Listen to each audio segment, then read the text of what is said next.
I was sitting at the media table with Wayne, and everybody's coming to talk to Shane. So I talked to Roundtree. Thanks for talking to me. Yeah. And he put his name tag on his forehead. Right. There is a kind of a situation where casual fans, they know all about Shane. Even though Stoner and Roundtree, these guys have contributed and scored touchdowns. Sure. They know him. What are some of these other guys? If you could just sort of individually, what do they bring to the table for you? There's a lot of them. First of all, I have 14 guys in preseason camp this year, and only 3 of them have actually played in the game.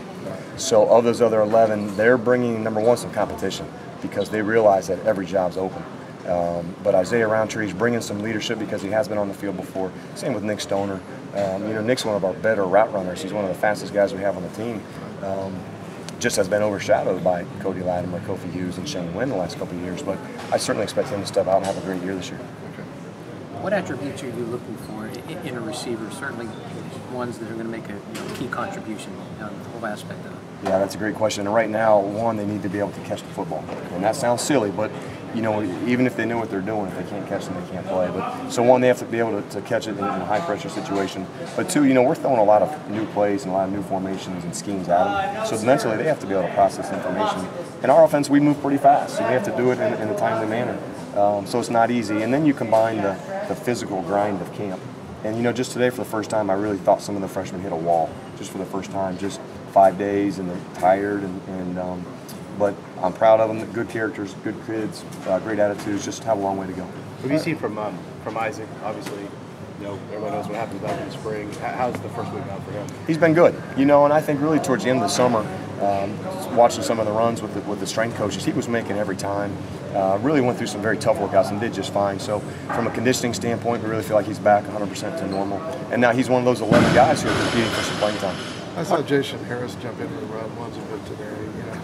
Any of those freshmen you mentioned kind of caught your eye already a little bit? Well, Jason's one of them. Simi Cobbs is the other. Don Booth is the third. So really 3 freshman wide receivers. And Corey Keel's done a good job. He's just been overshadowed, I think, just because we have so many guys out there playing. But I really would expect a lot of them to be out there playing this year.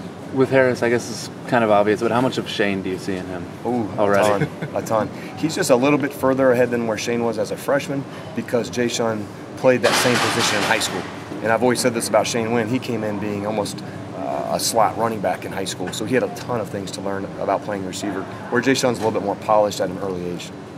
What do you see from Shane on the outside? What kind of adjustment is that going from the inside to the outside? It's been quite a bit of an adjustment for him, and just because there are different rules, different techniques, the corners are holding you, and so for him, he's learned how to play with his hands, but he's doing just a tremendous job. The speed and playmaking ability that he brings is something we need out there.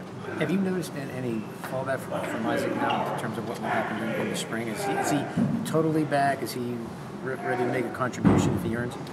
Correct. I have not seen anything different from today than when he was in the spring before his accident.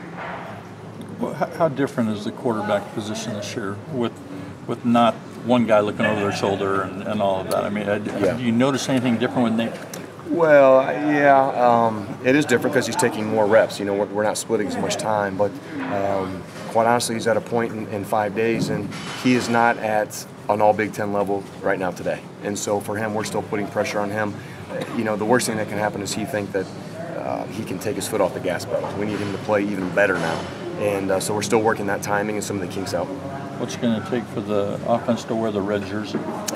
We need to start making a lot more big plays consistently. And right now, I think the defense is doing just a phenomenal job, bringing a little bit more energy, playing more physical than we are, and we need to step up and match it. In terms of the physicality, the first day of full pads, anything strike you one way or the other about that? Just as an overall general spectator, I would say our freshman class is probably the most physical class that we've brought in since we've been here. And so I would expect a lot of those guys to contribute. When you talk about receivers, it seems that the trend's going towards bigger receivers on the outside. What does Shane have that allows him to kind of go buck that trend? His speed, his flat-out speed and playmaking ability. And I've always said that's one thing that I cannot ever give a kid is some speed. We can always get them bigger. We put some weight on guys. We can put them in this room and get their bench press better. But, man, the good Lord has blessed him with some speed, and that's what makes him special. At the tight end position, I guess, what are you kind of looking for from them, and what have you seen from them through the first few days? Yeah, it's been a pretty good rotation right now. We're trying to find out who gives us the best fit right now. Anthony Casaro's done just more perimeter reps right now than Danny Friend and Cooper. Michael Cooper are doing a great job.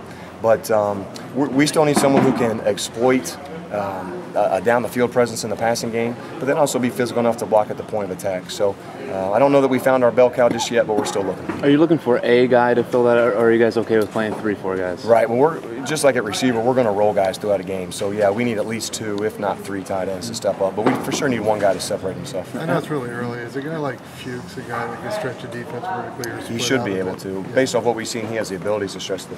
Now, it's a mental issue. Can he learn the plays? Can he play fast? Can he hold up and block? So a lot of things go into it, but he certainly has the skills to be a pass receiver.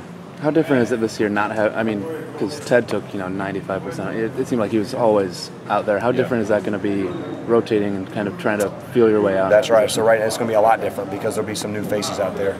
But again, I'm very confident that we have the right combination.